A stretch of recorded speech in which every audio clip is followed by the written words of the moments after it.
Is only micellar synthesis or micelle synthesis? Or any other name is there?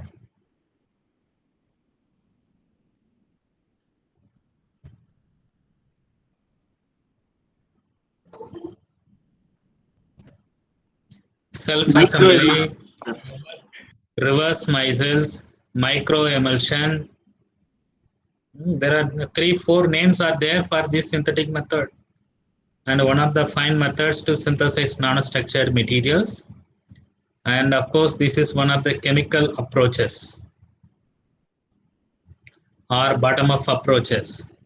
From the ionic or molecular precursor, you are able to make a nanostructures of different shapes, sizes, not necessarily only spherical, wire, tube, lamellar are possible. What forces to form the micelles? What are the governing factors which favor the formation of micelles? What are the governing forces that repel or oppose the formation of micelles? You remember? Do you remember?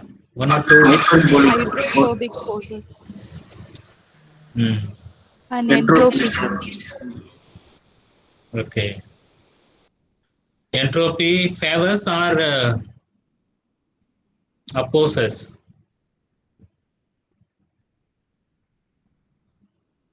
Entropy favors the formation of micelles, right?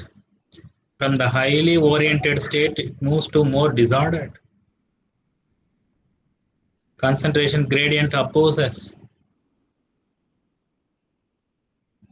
Concentration gradient opposes, which is also linked with the thermal motion or Brownian movement, opposes the formation of micelles. We have also defined what are micelles and what are reverse micelles. Depending on the shape factor or depending on the edge size and the tail size of surfactant that you are adding to the microemulsion, you are going to get micelles or reverse micelles. Whether it is a micelles or reverse micelles or vesicles. You remember vesicles? If the shape factor is between 0.33 and 1, the structure that is formed is vesicles. Shape factor, packing factor. You might end up with the lamellar structure. We need not get only spherical particles. We may get smaller spherical particle, larger spherical particle, wires, rods, hexagon, whatnot. You will have to only manipulate the reaction conditions, choose the proper surfactant. Surfactants are also called as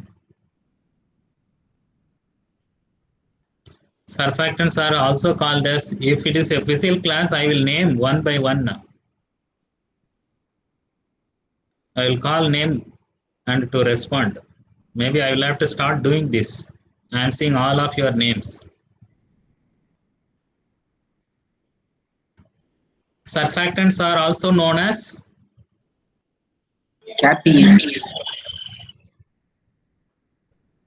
Surfactants are also known as ambibilics.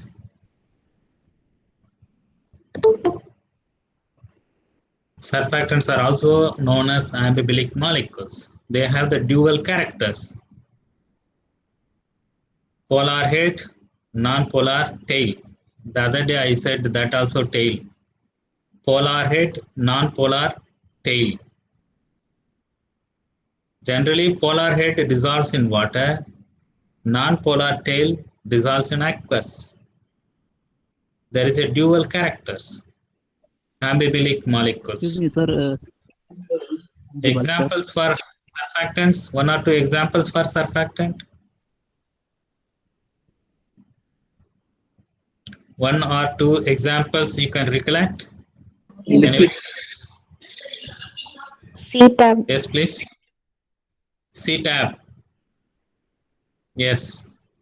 Cetyl trimethyl ammonium chloride or bromide. CTAC, CTAB. Anything else? Nurullah, please, you are responding something. Sir, the screen is not available, sir. I didn't share. I'm recollecting what we have seen in the last class. Okay, sir. What else we have seen? Sir, The last AOT. class? AOAT. NaOAT Yes, sir, yeah. is an example. Yes. SDS, sodium dodecyl sulfonate. Tritonex, neutral surfactant molecules.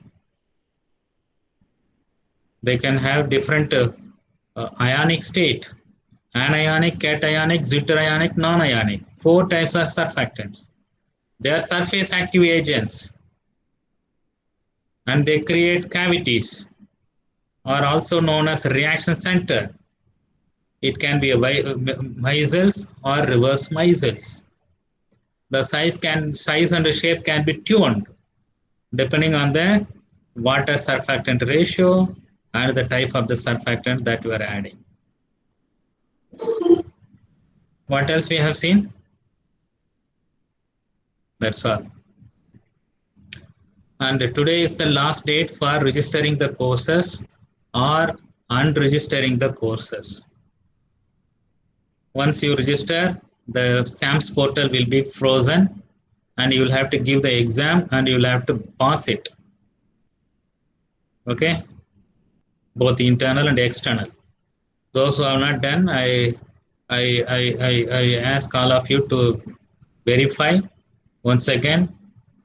And as I told, all the hardcore courses are mandatory for registration. That includes, I think this semester we will not be having the energy lab.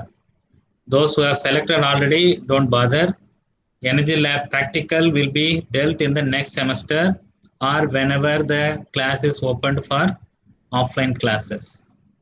Don't bother about energy lab this semester.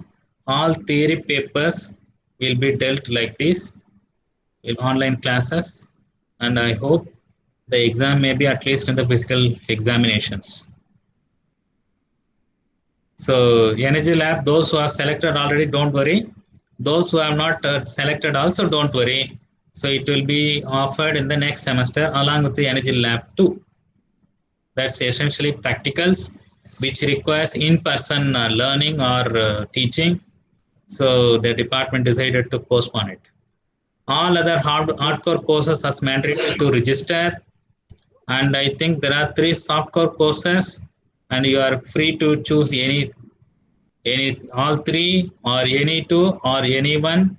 As I already told, at least 20 to 23 softcore courses must be credits of softcore must be completed in order to get the degree. The remaining 53 credits are hardcore courses. A total of 72 credits you must complete in 2 years or 4 semesters to get the degree. Yes, Nurla. Sir, you Yes. told us final exam will be physically, sir. That's correct. We are hoping. So I am hoping for last 6 months or last more than 6 months. I am hoping. Okay. Okay, sir. Let's Okay. hope. Yeah, so in Pondicherry, several schools have been already opened for the lower classes. It means maybe 12th standard, 10th standard, and all opened. So, but the number or the mass is very minimum compared to us, I think. Okay, so and the students who are attending the classes are from the same locality, same city in Pondicherry, within Pondicherry. But if we extend to the university, university, you are from Afghanistan, there are students from Bangladesh, Nepal, Bhutan, and several parts of India, and you all have to travel and come here. So that's what it makes a trouble because of this pandemic issue. Otherwise, it's no trouble. So let's hope. So if not, maybe if not in February, maybe March, it will be opened. If not March, April, then we'll go on hoping that at the earliest, I hope it will be open or hoping to open. Okay, so we'll go ahead. Yes. Anybody would like to add from the previous classes? Make some comments, clarifications, suggestions, additions?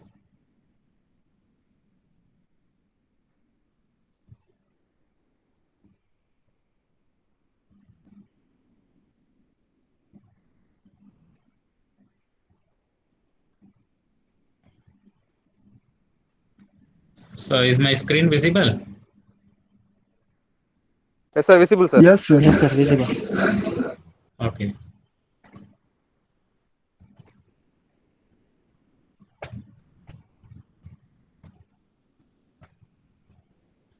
So I think we stopped here. So we have last class we have dealt with this self-assembly synthesis or self-assembly process or microemulsion or reverse micelles, etc. So let's see what are Sol-Gel process. So as I told in the last class, you dissolve the molecular or ionic precursors in the solution, and at the end you bring it in the form of a solid through formation of a gel. From a solution, you bring up the oxide nano network through the formation of gel. That is what the Sol-Gel name implies. It definitely involves a condensation or polycondensation of molecular precursors or ionic precursors. Okay, so preferably in the solvent or liquid. And the reaction is generally conducted at a low temperature, not very high elevated temperature, little elevated temperature, just above room temperature. So maybe 100 degree, 200 degree, but not very high temperature, 700, 800, 900, 1000, 2000, etc. So it's a rather low temperature process to synthesize very specifically metal oxides. Generally metal oxides, so transition metal oxides and even non-transition metal oxides. Very much silicon oxide. Though silicon is not transition metal oxide, it's not metal oxide, but silicon oxide is one of the oxide you can generate using this Sol-Gel method. And another well-known oxide material that is being almost commercially synthesized is titanium oxide. We have been talking about. Titanium oxide exists in 3 phases: rutile, anatase, brookite. So at a relatively low temperature, you make this synthetic process to arrive or to generate, to fabricate nanostructured metal oxide network. Generally, you will encounter with the high purity and homogeneity of the product. It's very important for the property. Generally, in Sol-Gel process, you will end up with the high purity material, whether it is a titanium oxide, nickel oxide, silicon oxide, or battery material, lithium cobalt oxide, or anything. You will end up with the high purity. It means less impurities or no impurities. And if you are looking for homogeneity, you will end up with a high homogeneity. Because in Sol-Gel process, unlike other processes, here the mixing occurs at the atomic level or molecular level. If you are aiming to synthesize 50-50 percentage of titanium oxide and silicon oxide, you will be able to see the same composition throughout the grain.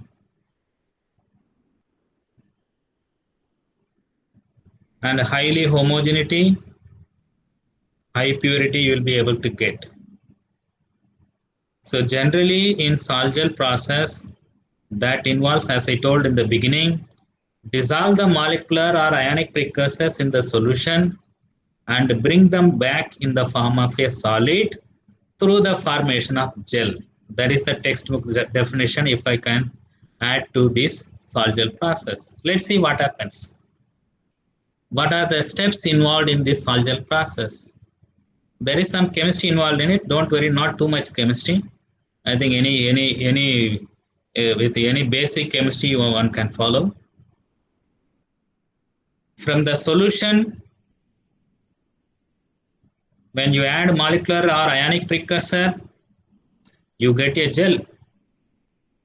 So it involves these reactions: hydrolysis, condensation, polymerization, leading to form from the solution colloidal salt, or you can say colloidal solution.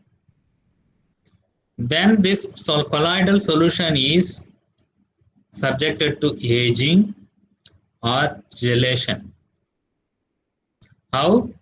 By drying, by removing the liquid part or the solvent part. You will end up with the gel.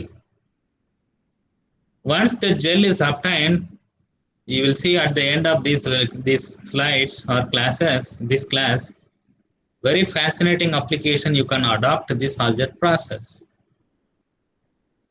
You can apply even on the solar cells as an anti-reflective coating.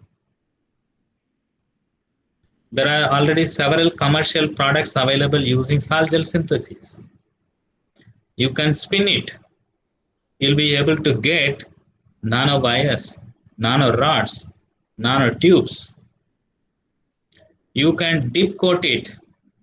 You will be able to make maybe anti-reflection coating or dye-sensitized solar cell material or battery material, battery electrode, etc. So these are the several steps involved in the synthesis of nanostructured material using sol-gel process. So for example, this is a typical starting material used in sol-gel process and known as silicon alkoxide. Silicon, this is silicon, Si is silicon, alkoxide is OR. So silicon, having a valency of 4 because it happens to be in the family of carbon. Carbon has the valency of 4, and so silicon also valency 4. There are 4 OR or alkoxy groups. So tetra alkoxysilane is the molecule or precursor. You remember in the chemical synthesis or chemical precipitation or reduction synthesis, to synthesize gold nanostructured material, what was the precursor we have used?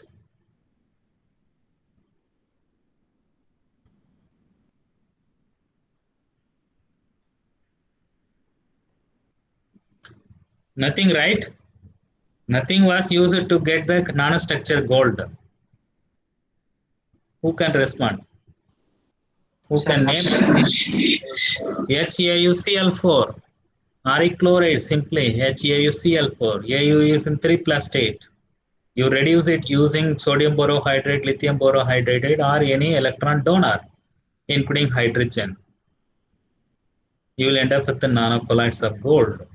Similarly, here tetra alkoxysilane is the molecular or ionic precursor. From here, you do something, these steps from the sol, colloidal solution, gel, sol-gel product, you will end up with the nanostructured SiO2. From here, you will get nanostructured SiO2. So generally used ionic or molecular precursors are metal alkoxides and sometimes inorganic salts. And should be able to tell or give one example for an inorganic salt. Maybe you may not be able to give example for metal alkoxides.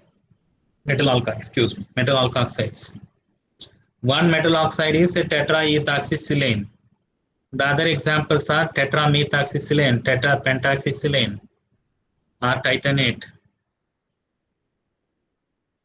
So the take-home point regarding the starting material for Sol-Gel process is metal alkoxides. Typically is one of the metal organic compounds or metal organic precursors. Metal organic precursors.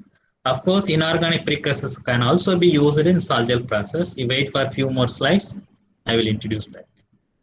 Any inorganic salts you can take for that matter.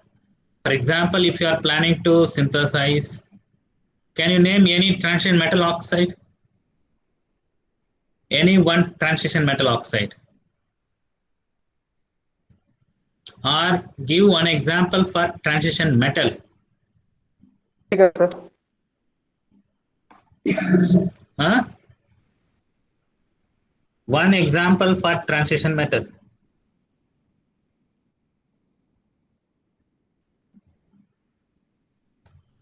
What did you say? Iron, manganese, copper, zinc, chromium, titanium, zirconium, molybdenum, technetium, etc. So for example, if you want to make iron oxide, simplest mark, the earth abundant compound. So you can take any iron compound. So when I say iron compound, iron salt, iron, ferrum salt, ferric chloride, ferrous chloride, sulfate, nitrate, etc. Oxalate, borate, etc. So they are the precursors. Then the precursor is subjected to first and foremost hydrolysis. You remember? Here. First step is hydrolysis. What is hydrolysis?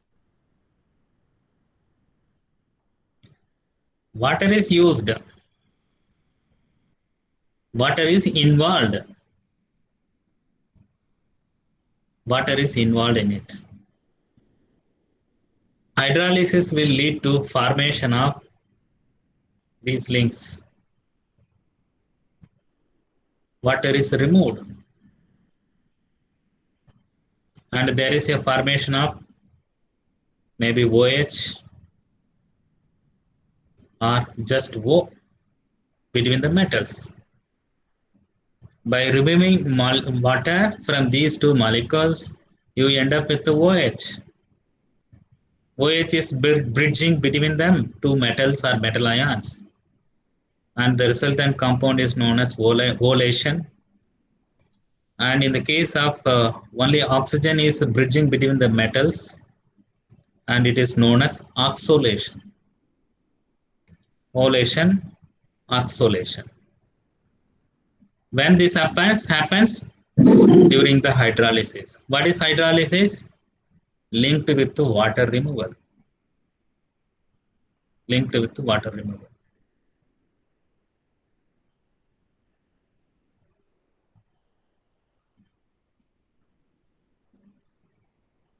Then followed by condensation. First slide. Hydrolysis followed by condensation. So hydrolysis, condensation is any two molecules when they combine together, something is removed. Condensing, they are undergoing condensing. These two molecules are undergoing condensing. Condensation, condensed, okay, from separate may be held together. With the removal of, maybe in this case, alcohol. If R is methane, methyl group, then the removed group is, molecule is methanol. If R is hydrogen, water is removed. OH, HOH.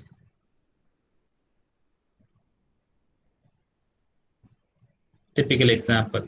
Water can also be removed. Condensation.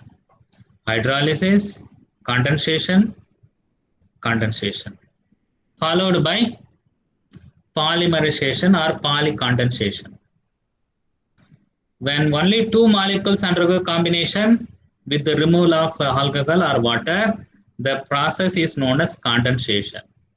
If more than two molecules undergo condensation, we call it as a polymerization or polycondensation.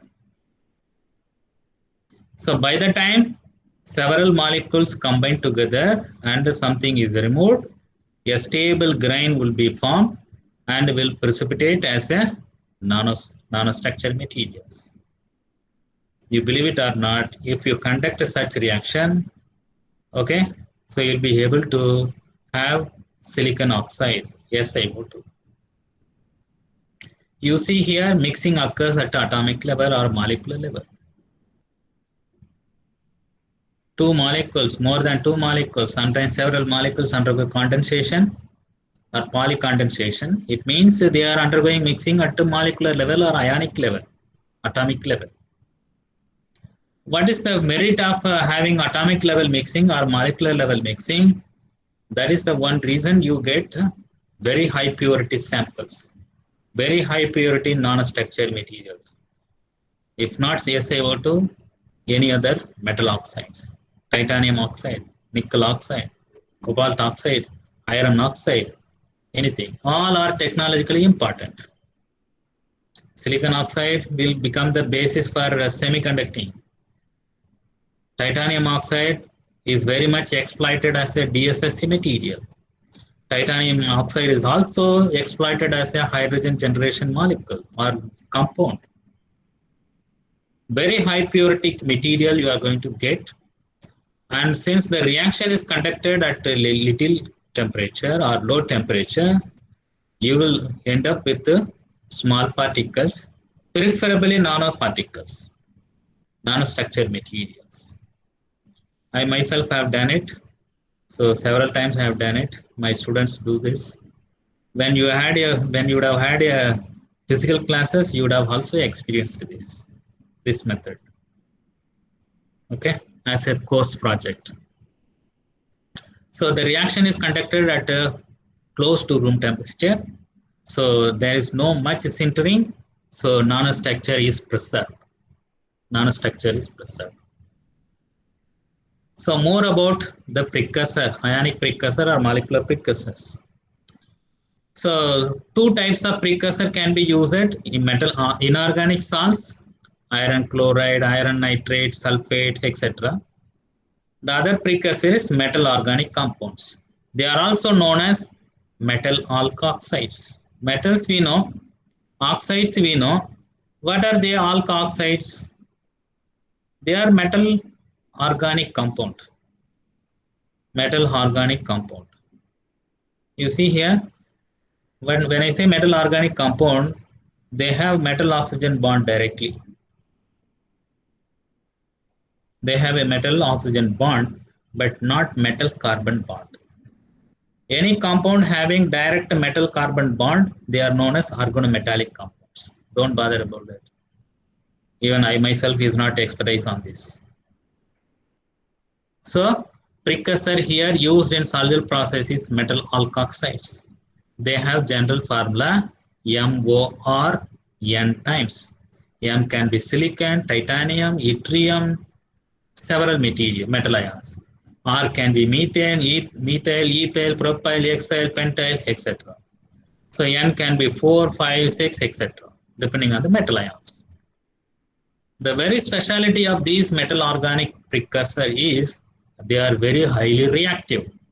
They are not lazy fellows. They are highly reactive towards hydrolysis and condensation. The moment you add water, it will precipitate. What it will precipitate? Metal oxide will precipitate. But that is not what we want.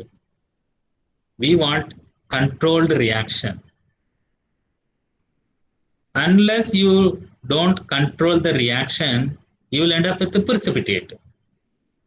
But if you control the reaction, if you control the hydrolysis process, instead of precipitate, you will end up with the gel.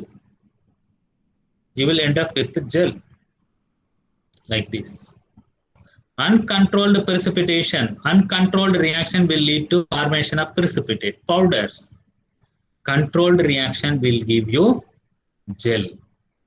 The properties or the uses of the powders are different. The properties and the uses of the gels are different. For example, from this gel, you can make wire. You can make nanowire, nanofibers, or thin film. Coat it. So if it is a titanium oxide, use it as an anti-reflection coating. If it is a lithium cobalt oxide, or if it is a nickel oxide, use them as a battery electrode. But this is not possible. You will have to process it further.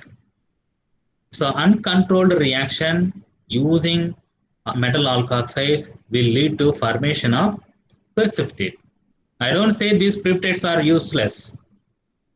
They are also useful, but different purpose. It will not serve the same purpose.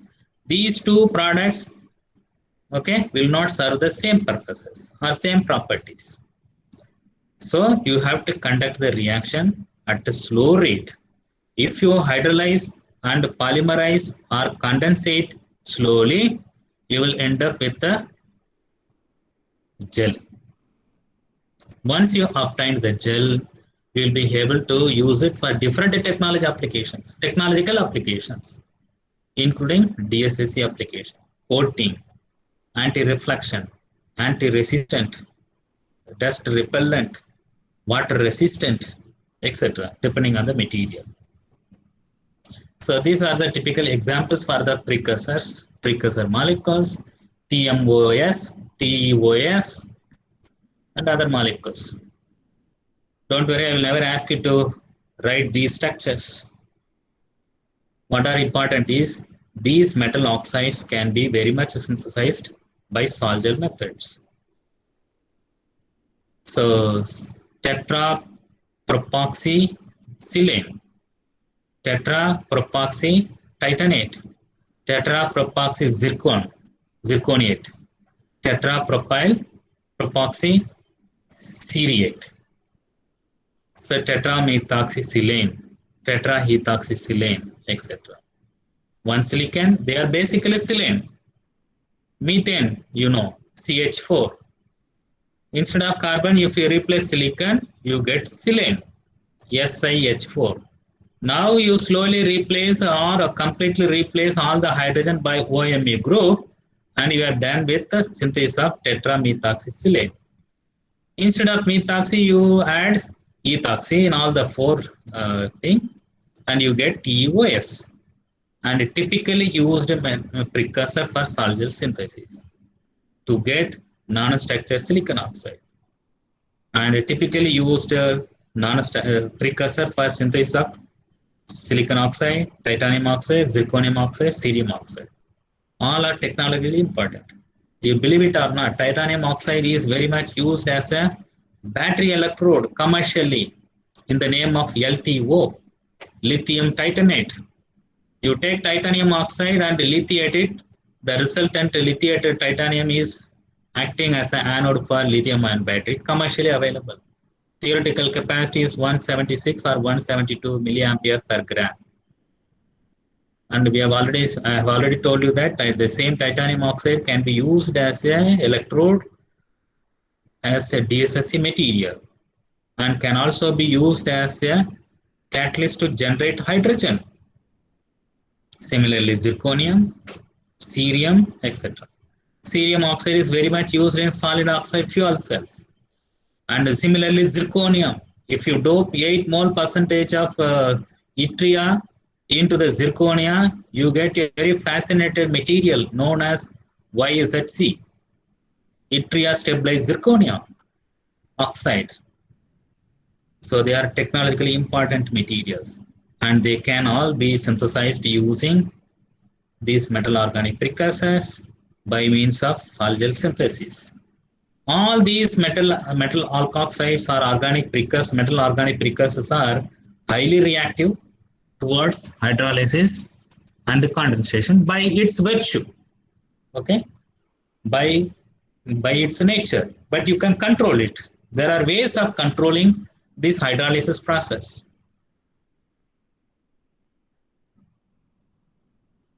So these are the ways you can control the hydrolysis. You can manipulate the pH.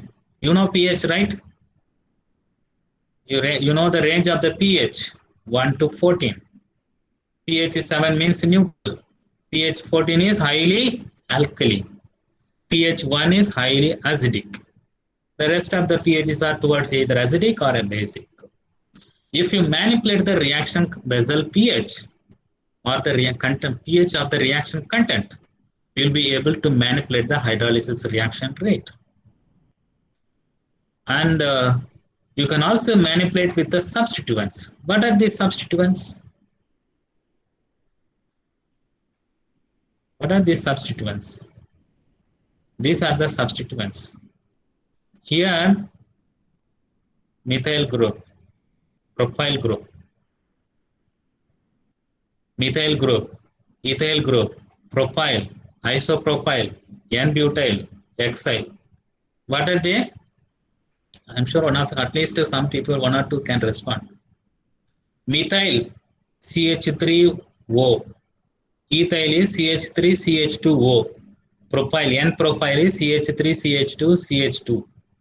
Isopropyl CH3CHCH3. This is isopropyl. CH3CHCH3. Propyl is CH3CH2CH2. What do we see? We see branching. From just methyl group, you are moving to ethyl group, propyl group, isopropyl, butyl, xyl. Increase in the substituent. Increase in the substituent. That is the substituent. Instead of methyl, if you use ethyl substituted alkoxide, the hydrolysis rate can be reduced. That's what it means. You will have to use solvent, definitely. How much amount of the solvent you are using will determine the rate of the reaction or velocity of the reaction, speed of the reaction. In addition to that, the ratio between the water content and the solvent concentration or solvent content will determine the hydrolysis rate, water content. Higher amount of water you are using or lower amount of water you are using will determine the hydrolysis rate. And of course, the reaction temperature also will influence the rate of the reaction. Generally, you know that, so the reaction rates are elevated or lifted, increased at the elevated temperature, definitely. So if you conduct the reaction at low temperature, so the reaction rate will be slow. So it means the product formation will take long time. That's what it means. If you conduct the reaction at elevated temperature, the rate of the reaction can be enhanced and the reaction can complete quickly. So pH influences very much. Each metal ion has a characteristic to precipitate or make a gel at a particular pH. For example, silicon oxide can be easily made at a pH of 2.5. And it is known as PZC. Those who have studied biotechnology or biochemistry, they can respond. What is PZC? Point of zero charge. What is point of zero charge? The pH at which the surface of any nanoparticle is neutral is known as PZC, or point of zero charge, or isoelectronic point. There is another name for that, zero net charge. How this is important? Why this is important? Whether you are making titanium oxide, silicon oxide, nickel oxide, cobalt oxide, zirconium or whatnot, you will have to use ionic or molecular precursors. Then you will have to hydrolyze it. It will undergo polymerization, condensation, polycondensation. And you will have to use some solvent. There is a precursor, there is a solvent or hydrolyzer, etc. Eventually, at the end, you get solid oxide materials, non-structured materials you are getting. Since we have used ionic or molecular precursor, ionic precursor very much, we cannot expect the surface to be neutral. Surface will be held with some positive ions or positive charges or negative charges. So let's say if the surface is having a positive charge, automatically the counter ion will be, the neighbor ion will be negative charge, and vice versa. We have seen this concept earlier in the case of when we studied about stabilization of nanoparticles. What type of stabilization you can provide if you make the surface to be some charged species, charged surface? What is the stabilization phenomena we can have? If the surface is having some charges, not having bulky soldiers, but they have some charges, positive charge and negative charge. The resultant stabilization is known as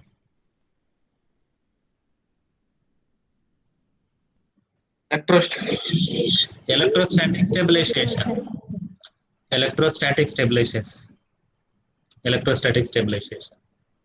Okay.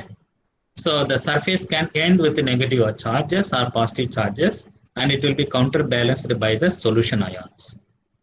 But the pH at which the surface of the particle is neutral charge is known as point of zero charge, or PZC, isoelectronic point, or zero net charge. This is highly characteristic of the material. So for example, as I told in the previous slide, silicon can precipitate or undergo silicon oxide at a pH closer to very low pH in acidic condition 2.5, whereas magnesium oxide can precipitate at a pH closer to 12, more alkali. 14 is the maximum pH at the alkali, for alkali. 1 is the lowest pH for acidic condition. So if you are planning to synthesize silicon oxide by using Sol-Gel method, the reaction vessel's pH should be about 2.5 only. If you are planning to make aluminum oxide, it's one of the technologically important materials, aluminum oxide, high temperature material, all the furnaces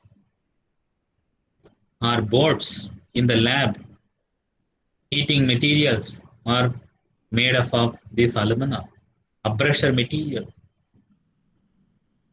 magnesium. Okay, so we also know that when the surface is having some potential, so we call this as a charged surfaces, and whenever we have a charged surfaces, there can be a potential, surface potential, and it is possible to measure. Definitely it is possible to measure surface potential. So you will be able to tell whether the surface is negative, positive, or neutral. It's one of the important parameters when you deal with the synthesis of nanostructured materials. Then substituent. pH we have seen, substituent. So depending on the substituent or the organic ligand, so the rate of the reaction can be altered. So this is isoprofile group CH3CH. Instead of methyl, if you have a ethyl, propyl, N-propyl, isopropyl, etc., the rate decreases, because when we have a methyl group, we have only CH3O, but ethyl group CH3CH2O, one additional CH2 group is added. In the case of propyl, CH3CH2CH, 2 CH2 group added. Propyl, butyl more, xyl 5 more. Okay, army is built. Army is built. So hydrolyzing water molecule cannot enter. There is a steric effect. And there is also an electronic effect, because electronic effect of methyl group is less, electronic effect of xyl group is large. So automatically the reaction rate will be lowered. The reaction rate will be controlled. If you control, you will be able to get the gel. If you don't control the reaction rate, you will get precipitate. You see here, not just silicon, titanium you can synthesize. It is also possible to synthesize lead, bismuth, yttrium, niobium oxides. Using these precursors, use these metal alkoxides as a precursors. So the take-home point is, larger the organic ligand associated with these metals or semi-metals, slower the reaction rate. Slower the reaction rate, you are going to get the sol gel. Once you get the gel, you will be able to manipulate it to different applications. Then solvent effect. So we know that water is a universal solvent. Not all compound will dissolve in water. We have to use non-water liquid also as a solvent. For example, THF, tetrahydrofuran. Don't worry, I will not ask you to expand this. Dioxane, some organic solvents. Okay. So depending on the solvent, whether polar solvent or non-polar solvent, so the hydrolysis rate can be increased or decreased. Generally, so water and related solvents will make the reaction to happen quick, because polar compound. Organic solvents are usually non-polar and they will slow down. I told you that you can also manipulate the concentration ratio of water and the alkoxide. It's known as RW, water ratio, water alkoxide ratio. So it means this is your reactant. What is your reactant? Your alkoxide precursor. Let's say SiOme or SiOET, tetramethoxysilane or tetraethoxysilane. There are how many methoxy groups are available? 4. Let's assume this R is methyl, CH3O. How many methoxy groups are available here attached to this silicon? 4. So then to hydrolyze these methoxide, you require only 4 water molecules. That can take place. You know that hydrolysis is nothing but removal of water or alcohol. So you get tetrahydroxysilane. 4 methyl group, 4 water molecule required. What will happen if we have only 2 water molecules? Hydrolysis will be incomplete. Only 2 methoxy group will undergo hydrolysis, 2 will remain unhydrolyzed, because there are no money, no water molecule. Then imagine another situation. If you have plenty of water molecule, let's say hundreds of water molecule are added, what will happen to the rate of the reaction? Very quick. Immediately, instead of a gel, you will get a precipitate, because plenty of hydrolyzing water molecule is there. Lesser the amount of water you use for the hydrolysis, reduce the reaction rate you will get. So water alkoxide ratio will will govern the rate of the hydrolysis. Or use of large amount of water, so the reaction can be very quick.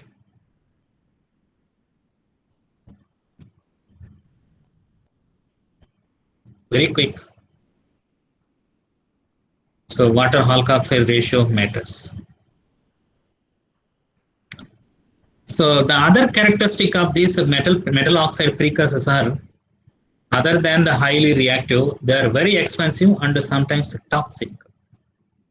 They're very expensive and toxic. So titanium chloride may not be that much costly, but tetraethoxy titanate is costly. Sometimes these metal oxides are carcinogenic or toxic. So this man, Pichny, he has developed a Sol-Gel process, and it is known as modified Sol-Gel process, and it is named after him, Pichny method. Pichny method means modified Sol-Gel method. In this method, instead of expensive alkoxides, he has explored very less expensive or cheaper inorganic salts. That is why in the beginning of the slides I told you the precursor for salt gels are inorganic salts and metal alkoxides. Metal alkoxides are highly reactive, toxic, and expensive. This Pichny, he has replaced such a expensive, toxic, and reactive molecules precursors by inorganic salts, maybe like nickel chloride, nickel nitrate, or silicon titanium tetrachloride, etc. So this is one schematic view. So here their precursors are not metal alkoxides, but here simple inorganic precursor. Metal nitrate, you can consider nickel, cobalt, iron, copper, zinc, etc. Then you hydrolyze it using water. You stir it to get homogeneous solution. Now you add chelating agent. In the case of alkoxide based precursors, chelating agent is inherently associated with it. Now you are adding intentionally, externally, citric acid. Continue to stir it, you will get from the solution, you will get a sol. That sol is dried to get gel. Once you get gel, something like this, you can spin it, you can apply it, you can draw it as a wire, rod, thin film, or just dry it. You will get calcium dry, dense matrix. It's done in our lab. One of our farmer PhD student has done this. He has extensively worked on Sol-Gel synthesis to generate nickel oxide, cobalt oxide, copper oxide, zinc oxide, and used for some applications. These are the results. Yes, nickel oxide, cobalt, zinc. So this chemical process is a versatile process. You can manipulate. If you manipulate the ligand and alkoxide, here inorganic compound and ratio, citric acid ratio, either you'll be able to get only nickel or mixture of nickel and nickel oxide. Both are technologically important. Similarly, copper, zinc. And it is also possible to make nanostructured niobium oxide by Sol-Gel process.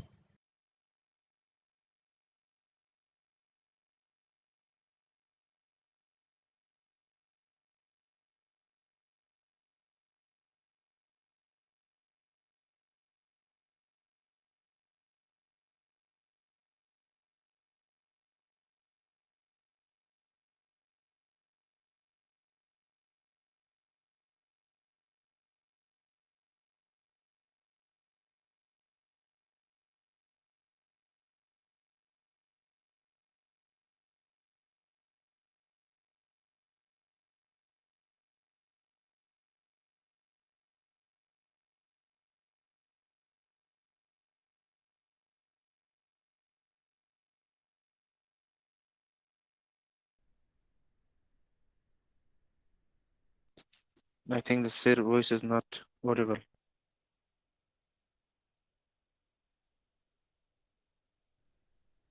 Sir, cannot hear any audio, sir.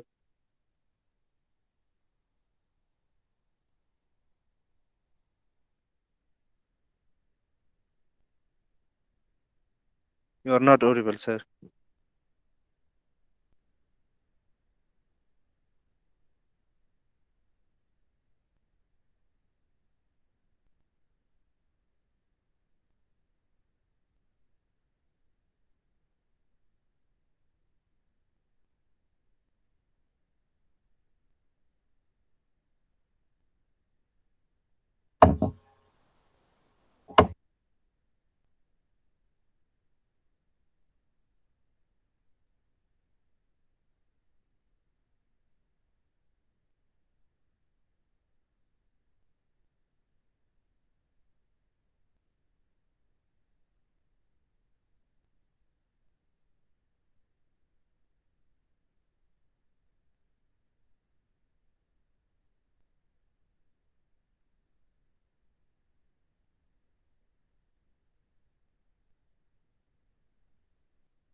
So it's disconnected. Yeah. I rejoined. Thank you.